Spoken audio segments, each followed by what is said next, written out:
So, if you're here, you're obviously miserable right now. And that's why you've turned to YouTube, because you wondered if anyone else has gone through this misery. Yes, they have. And I haven't found a good YouTube video. One fella said you could get to it, the shock, left front shock, by using a swivel ratchet through here.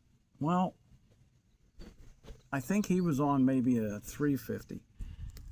There isn't enough room between the top of that stud and the bottom of the floor pan to get a socket even on the stud and the nut. So that's not going to work. And I thought, well, maybe I can go inside the frame rail and reach it that way. All right, let's go underneath and take a look at that.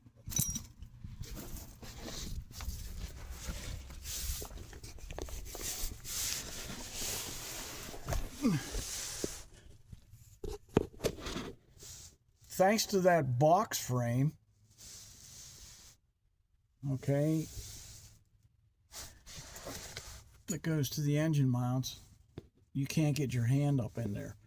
And if you can, the speedometer cable's in the way, and you can't turn the ratchet. All right. Now, if you moved outside of the frame, you can actually see where I placed the wrench, the 15 millimeter ratchet wrench. You can easily reach up right above the coil spring and put that wrench on. Once you do, take your 18 millimeter wrench.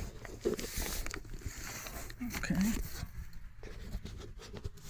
Let me get the flashlight. And you'll see an 18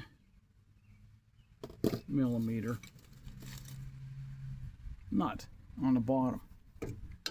And that's how you're going to have to do it. You're going to have to rotate that wrench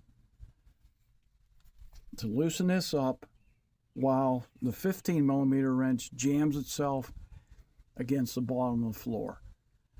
So you can probably spin that shock off, a half of a turn at a time in less than an hour and a half. And then you got to put it back in. Good luck.